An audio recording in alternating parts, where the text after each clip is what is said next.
This is today's the Hindu newspaper analysis session. Today we will discuss mainly three issues. The first issue is the student and the three language debate, and the second issue is in a first private US spacecraft lands upright on lunar surface. The third issue is the necessity of mainstreaming wetland conservation. So let's discuss all the issues in detail. National Education Policy 2020. Why Tamil Nadu reserved three language policy? There has been a tussle between the centre and Tamil Nadu government over the three language formula in schools under the New Education Policy 2020. New education policy 2020 के अंदर जो three language formula policy incorporate किया है, इस policy की वजह से central government and Tamil Nadu government के बीच में कुछ टसल्स यहाँ पर शो हो रहे हैं. The union government has indicated that it needs to be complied with for release of funds tied to the समग्र शिक्षा अभियान. यूनियन गवर्नमेंट ने इंडिकेट किया है कि समग्र शिक्षा अभियान के अंडर अगर किसी स्टेट को फंड चाहिए तो उसको नेशनल एजुकेशन पॉलिसी 2020 को फॉलो करना होगा. However, the Tamil Nadu government viewed it as a smoke screen for Hindi imposition and insist that it would continue with its two language policy. Tamil Nadu government ने कहा है कि ये एक तरीके से हिंदी को तमिलनाडु के अंदर इम्पोज करने की एक कोशिश है और तमिलनाडु अपना जो टू लैंग्वेज पॉलिसी है उसको कंटिन्यू रखेगा. उसने ऐसा डिसीजन टेकिंग किया है. What are constitutional provisions? The constitution provide that Hindi is the official language of union. Constitution के अंदर प्रोविजन किया गया है कि हिंदी ऑफिशियल लैंग्वेज है यूनियन का. English was provisioned as the official language for 15 years from the commencement of the Constitution till 1965. Constitution के commencement के बाद स्टार्टिंग के 15 years इट मीन्स अबाउट 1965 तक इंग्लिश को ऑफिशियल लैंग्वेज के तौर पर प्रोविजन किया गया था. However, the official language at 1963 provide for the continued use of English in addition to Hindi for all official purpose of the union without any time limit. 15 year के बाद it means 1965 के बाद official language act 1963 के according English को हिंदी के साथ साथ official language के रूप में कंटिन्यू रखने का यहाँ पर डिसीजन टेकिंग किया है. और इंग्लिश के लिए यहाँ पर अब कोई टाइम लिमिट सेट नहीं थी, उसको विदाउट एनी टाइम लिमिट अब ऑफिशियल लैंग्वेज के रूप में कंटिन्यू किया जाता रहा और आज भी किया जा रहा है.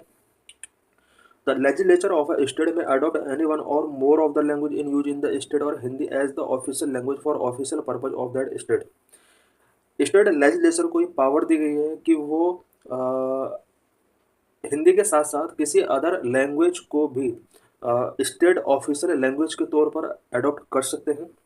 Further, the Constitution provides that it shall be the duty of the Union to promote the spirit of the Hindi language so that it may serve as a medium of expression for all the elements of the composite culture of the India. Constitution के अंदर ये provision किया गया है कि union government का ये duty है कि वो हिंदी लैंग्वेज को स्प्रेड करे बिकॉज इंडिया का जो कंपोजिट कल्चर है उसके एलिमेंट को हिंदी लैंग्वेज में एक्सप्रेस करने के लिए यहाँ पर यूनियन गवर्नमेंट के लिए एक ड्यूटी इम्पोज की गई है कॉन्स्टिट्यूशन के through. What is the three language policy? Three language policy क्या है? The three language formula was first introduce in national education policy of 1968. National education policy 1968 के अंदर पहली बार थ्री लैंग्वेज फॉर्मूला इंट्रोड्यूस किया गया था. This policy and the official language resolution 1968 mandate the teaching of Hindi as a language in non Hindi speaking state. National education policy 1968 and official language resolution 1968 ये दोनों जो एक्ट रहे हैं इन्होंने नॉन हिंदी स्पीकिंग स्टेट के अंदर हिंदी के टीचिंग को मैंडेट किया. There were protests against the same in Tamil Nadu and it has steadfastly followed its two language policy of teaching Tamil and English in its government school. National education policy 1968 and official language resolution 1968 के अंदर जो provision किया गया था कि हिंदी का teaching non Hindi speaking state के अंदर मैंडेट किया जाए, इसके अगेंस्ट तमिलनाडु स्टेट के अंदर कुछ प्रोटेस्ट स्टार्ट होते हैं और इमिडिएटली इसके बाद तमिलनाडु के अंदर टू लैंग्वेज पॉलिसी यहाँ पर फॉलो किया जाता है जिसके under Tamil and English language को इन्होंने एजुकेशन में कंटिन्यू रखा. The National Education Policy 2020 has retained the three language formula albeit with the key difference that it does not impose any language on any state. National education policy 2020 में three language formula continue retain किया गया है, but किसी भी language को state के अंदर यहाँ पर इम्पोज नहीं किया गया है इस न्यू प्रोविजन के अंदर। It specifies that the language to be learn will be choice of state. State का चॉइस होगा कि वो किसी भी लैंग्वेज को लर्निंग पर्पज के लिए यूज कर सकता है। रीजन्स एंड स्टूडेंट के बेस पर लैंग्वेज का चूज यहाँ पर किया जा सकता है। So long at least two of the three language are native to India. But यहाँ पर कंडीशन यह है कि थ्री लैंग्वेज में से टू लैंग्वेज नेटिव इंडियन होनी चाहिए। बट तमिलनाडु के अंदर जो मेन इशू है वो ये है कि यहाँ पर टू लैंग्वेज पॉलिसी है। टू लैंग्वेज में से वन लैंग्वेज ये जो कि इंग्लिश है वो इंडियन नेटिव नहीं है। Issue with English language. While English is not a native language, its proficiency has helped us to in becoming globally competitive in various service industries. English native language नहीं है, लेकिन इसका proficiency, English में proficiency हमें globally competitive becoming करने में help कर सकता है। स्पेशली वेरियस सर्विस इंडस्ट्रीज में अगर हमें ग्लोबली कॉम्पिटिटिव बनना है तो उसके लिए हमें इंग्लिश प्रोफिशिएंसी चाहिए। India is a multilingual country and the objective of learning more Indian language in school is desirable. India multilingual country है एंड इस वजह से मोर इंडियन लैंग्वेज को स्कूल में अप्लाई करना कहीं ना कहीं ज़्यादा हद तक बेटर भी है। Annual status of education research conducted by NGO प्रथम। प्रथम एनजीओ के द्वारा ASER annual status of education research report यहाँ पर रिलीज की गई है।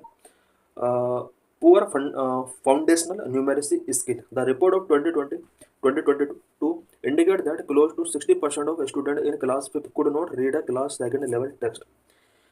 2020-22 की एक असर रिपोर्ट के अकॉर्डिंग इंडिया में फिफ्थ क्लास के अबाउट 60% चिल्ड्रन स्टूडेंट ऐसे हैं जो क्लास सेकेंड लेवल की टेक्स्ट रीडिंग नहीं कर सकते। The report of 2023 reveal that 25% of youth in the age group of 14 to 18 years could not read a class second level text fluently in their regional language. 2023 एक report के according 14 to 18 years के about 25% student ऐसे हैं जो class second level के text को properly read नहीं कर सकते। More than 40% of this age could not read sentence in English. इनमें से 40% स्टूडेंट ऐसे हैं जो क्लास सेकेंड लेवल की इंग्लिश को रीड नहीं कर सकते। The learning outcomes in foundational numeracy skill like subtraction and division is equally poor. Learning outcomes में अगर सब्ट्रैक्शन एंड डिवीजन का देखा जाए तो यहाँ भी बहुत ज़्यादा चिल्ड्रन के अंदर बहुत ज़्यादा प्रॉब्लम्स यहाँ पर यह रिपोर्ट शो करती है। Lack of expenditure on education in 2022, out of the total revenue expenditure on elementary education estimated at rupees 3.03 lakh crore, 15% is spent by the center while 85% is spent by the state. Elementary education के लिए 2019-20 के लिए जो budget allocate किया गया था वो estimated 3.03 lakh crore का यहाँ पर बजट एलोकेट किया गया था, जिसमें से 15% सेंट्रल गवर्नमेंट को स्पेंड करना होता है, वहीं 85% स्टेट गवर्नमेंट यहाँ पर स्पेंड करती है। The total expenditure on elementary secondary higher and technical education by the centre and state combined hovers around 4 to 4.5% of GDP as against the target of 6% set out in the national education policy 2020। National education policy 2020 में ये target रखा गया था कि GDP का 6% तक budget allocation elementary secondary higher and technical education के लिए फिक्स किया जाएगा, बट अभी ये 4 to 4.5% तक है। Thus the expenditure on education is yet to reach the desired level. Desired level तक अभी एक्सपेंडिचर एजुकेशन सेक्टर में नहीं किया जा रहा है जितना नीड है। Conclusion, there must be a constructive dialogue between the centre and Tamil Nadu government to ensure that funding is not delayed. Funding को इंश्योर करने के लिए सेंट्रल गवर्नमेंट और तमिलनाडु गवर्नमेंट के बीच में कंस्ट्रक्टिव डायलॉग का नीड है। Considering the share of expenditure borne by the state as well as regional diversity, there also need to be a productive discussion on providing more autonomy to the states in policy matters related to school education. School education से related policy matter पर state का autonomy यहाँ पर fix किया जाना चाहिए और central और स्टेट गवर्नमेंट के बीच में कंस्ट्रक्टिव डिसीजंस होने चाहिए। What is blue Ghost mission of United states? Bharat News. A US company successfully landed its spacecraft on the moon on 2 March marking only the second private mission to achieve the milestone and the first to do so upright. Recently US की private company ने moon पर एक spacecraft successfully land किया है 2 मार्च को। और ये जो मिशन रहा है वो इस टारगेट को अचीव करने वाला सेकंड मिशन रहा है, बट राइट प्लेस पर लैंड करने वाला फर्स्ट मिशन ये बन चुका है। Firefly aerospace blue Ghost mission 1 touched near Mons Lateral, a volcanic formation in Mare Crisium on the Moon's northeastern near side। Moon के नॉर्थ ईस्टर्न साइड में इस स्पेसक्राफ्ट ने लैंडिंग किया है, जो कि वॉल्केनिक फॉर्मेशन का एक पार्ट है।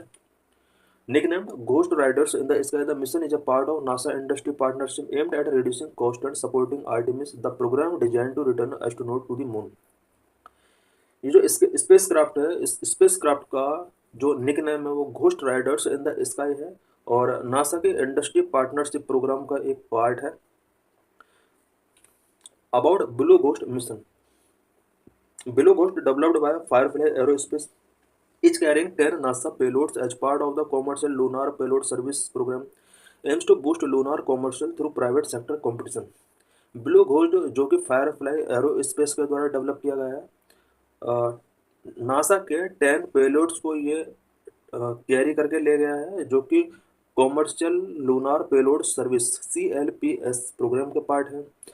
ब्लू घोस्ट मिशन का जो मेन एम है वो प्राइवेट सेक्टर कंपटीशन के थ्रू लूनार कॉमर्स को बूस्ट करना रहा है। इट मीन्स मून पर कॉमर्शियली किस तरह से इस सेक्टर को आगे बढ़ाया जा सकता है, इसके लिए ये मिशन बहुत ही इंपॉर्टेंट है। Mission aims to enhance our understanding of the lunar environment. इस मिशन के थ्रू लूनार इन्वायरमेंट की अंडरस्टैंडिंग को एनहांस किया जा सकता है।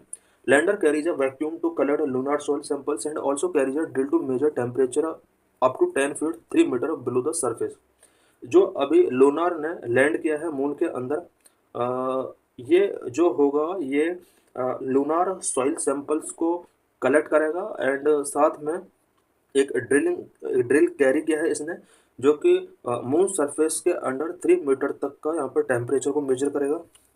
Objective of Blue Ghost mission, Blue Ghost mission का मेन ऑब्जेक्टिव क्या है? Lander will study heat flow from the moon interior which help scientist to understand moon thermal evolution. Lander जो यहाँ पर लैंड करेगा, इसका जो मेन ऑब्जेक्टिव है वो मून के इंटीरियर के अंदर से जो हीट फ्लो होती है उसको स्टडी करेगा। इस स्टडी के थ्रू साइंटिस्ट लोग जो हैं, साइंटिस्ट के लिए थर्मल एवोल्यूशन ऑफ मून कैसे हुआ इसको अंडरस्टैंड किया जा सकता है। Collect data on moon's magnetic and electric field, by this researchers will gain insight into its geological history. Moon का मैग्नेटिक एंड इलेक्ट्रिकल फील्ड को यहाँ पर इससे रिलेटेड डाटा इस मिशन के थ्रू कलेक्ट किया जा सकते हैं और इस डाटा के थ्रू जियोलॉजिकल हिस्ट्री मून का क्या रहा है उसको अंडरस्टैंड करना ईजी रहेगा। Lander will operate for approximately 14 earth days which is equivalent to 1 complete lunar day, conducting scientific investigation and technology demonstration. Lunar earth के अकॉर्डिंग अबाउट 14 डेज तक operate रहेगा, जो कि लूनार का 1 कंप्लीट डे के equal है। और यहाँ पर ये scientific investigation and technology demonstration conduct करेगा। Frequently asked questions related to this article: Who launched Blue Ghost? The lander called Blue Ghost launched to orbit on the SpaceX rocket। Lander का जो name है वो blue ghost है और इसको SpaceX rocket के through launch किया गया है यूएस के द्वारा। What is the Blue Ghost mission? The Firefly mission is a part of NASA's commercial lunar payload service programme which leverage private industry to support the agency's return to moon. Firefly mission जो कि NASA का एक commercial lunar payload service programme है, इसके अंदर इस mission को launch किया गया है। इस मिशन का जो मेन इम्पोर्टेंस है वो मून से किस तरह से रिटर्निंग किया जा सकता है इजीली, उसको अंडरस्टैंड करना इसका मेन ऑब्जेक्टिव है। In this article we will discuss about wetland conservation in India, the necessity of mainstreaming wetland conservation. What are wetlands? Wetlands are areas of marsh, fen, peatland with water that is static or flowing, including marine areas with a depth not exceeding 6 meters. Wetland वो areas होते हैं जो Marcy, fan या Peatland होते हैं जहाँ पर water होता है, वाटर स्टैटिक भी हो सकता है, फ्लोइंग भी हो सकता है, इंक्लूडिंग मैरीन एरियाज जितने भी हैं जो कि 6 मीटर से ज़्यादा डेप्थ उनका नहीं होना चाहिए, उस एरिया को हम वेटलैंड में काउंट करते हैं। Wetlands are ecotone having land transitional between aquatic and terrestrial ecosystem. Wetland ecotone होते हैं जो कि एक्वेटिक एंड टेरेस्ट्रियल इकोसिस्टम के बीच में लैंड ट्रांजिशनल रखते हैं। टाइप्स ऑफ वेटलैंड, वेटलैंड कितने टाइप का होता है? Number 1 coastal wetland, number 2 shallow lake and points, number 3 marshes, number 4 swamps, number 5 bogs, number 6 estuaries. Number 1 coastal wetland found between land and open sea such as shorelines, beaches, mangroves and coral reef. Coastal wetland जो होते हैं वो land and open सी के बीच में होते हैं। For example shorelines, beaches, mangroves and coral reef, ये सब कोस्टल वेटलैंड के एग्जांपल हो सकते हैं। Number 2 shallow lakes and ponds, areas of permanent water with little flow including ponds, spring pool, salt lake and volcanic crater lake. कुछ areas ऐसे होते हैं जहाँ पर परमानेंट वाटर होता है बट उस वाटर का फ्लोइंग लिटिल फ्लोइंग होता है, सच एज पॉन्ड्स हो सकता है, स्प्रिंग पॉन्ड्स हो सकते हैं, salt lake, volcanic crater lakes यहाँ पर हो सकती हैं। नंबर 3 मार्सेस सैचुरेटेड, फ्लडेड और ponded with water characterized by the herbaceous non woody vegetation in wet soil condition. Marshes में यहाँ पर कुछ फ्लडेड रीजन्स इसके एग्जाम्पल हो सकते हैं, पॉन्डेड विद वाटर, या फिर कुछ हर्बिसियस प्लेसेस जहाँ पर नॉन वुडी वेजिटेशन अवेलेबल होता है। इन एरियाज को भी हम वेटलैंड काउंट कर सकते हैं। दे कैन बी टाइडल और नॉन टाइडल, मार्सेस टाइडल भी हो सकते हैं, नॉन टाइडल भी हो सकता है। Number 4 swamps dominated by trees and shrubs, swamps अगर इन फ्रेश वाटर और salt water flood plains. Swamps के अंदर ट्रीज एंड श्रब्स बहुत ज़्यादा क्वांटिटी में आपको मिल जाएंगे, एंड फ्रेश वाटर और salt water flood plain areas में स्वैम्प्स बहुत ज़्यादा क्वांटिटी में मिल जाएंगे। Number 5 box waterlogged peatlands found in old lake basin or landscape depression with most water coming from rainfall. waterlogged peatland उन एरियाज में found होते हैं जहाँ पर ओल्ड लेक बेसिन्स होते हैं और लैंडस्केप डिप्रेशन जहाँ पर होते हैं वहाँ पर बॉक्स मिल जाएंगे। Number 6 estuaries, estuaries are areas where river meet the sea transitioning from fresh to salt water rich in biodiversity. Estuaries वो एरियाज होते हैं जहाँ पर रिवर्स सी के साथ मीटिंग करती हैं, यहाँ पर फ्रेश वाटर सॉल्ट वाटर से यहाँ पर ट्रांजिशन होता है और बायोडाइवर्सिटी यहाँ पर बहुत ज़्यादा मिल जाएगी। This is known as estuaries. For example deltas, tidal mud flats and salt marshes. Significance of wetland, wetland का क्या सिग्निफिकेंस है? नंबर 1 नेचुरल वाटर फिल्टर के तौर पर वर्क करते हैं। नंबर 2 फ्लड प्रिवेंशन में बहुत इंपॉर्टेंट रोल प्ले करते हैं। Number 3 habitat for wildlife. Number 4 carbon sequestration, livelihood. Number 1 natural water filters, wetland act as natural water filters by trapping sediments, breaking down pollutants and absorbing excess nutrients. Wetland जितने भी होते हैं ये एक natural water filter के तौर पर work करते हैं बिकॉज ये सेडिमेंट्स को ट्रैप करते हैं, पॉल्यूटेंट्स को ब्रेक डाउन करते हैं एंड एक्सेस न्यूट्रिएंट्स को एब्जॉर्ब करने में इंपॉर्टेंट रोल प्ले करते हैं। This process improve water quality, makes it cleaner and safer for human consumption and supporting overall ecosystem health. Natural water water filter जिस तरह से वेटलैंड करते हैं इसकी ये जो प्रोसेस होता है इससे वाटर क्वालिटी इंप्रूव होती है, वाटर क्लीन होता है, ह्यूमन कंजप्शन के लिए सेफ है एंड ओवरऑल इकोसिस्टम हेल्थ के लिए वेटलैंड एक सपोर्ट प्रोवाइड कराते हैं। Number 2 flood prevention, wetland absorb and store excess water reducing flood risk and protecting homes and infrastructure. Wetland excess water को एब्जॉर्ब करते हैं, स्टोर करते हैं, इसकी वजह से फ्लड रिस्क रिड्यूस होते हैं और फ्लड रिस्क अगर कम होता है तो होम्स एंड इंफ्रास्ट्रक्चर को इसके थ्रू प्रोटेक्ट किया जा सकता है। As per National Disaster Management Authority, wetland can significantly reduce floods risk in surrounding areas by up to 60%. NDMA के एक रिपोर्ट के अकॉर्डिंग वेटलैंड 60% तक फ्लड रिस्क को रिड्यूस कर सकते हैं।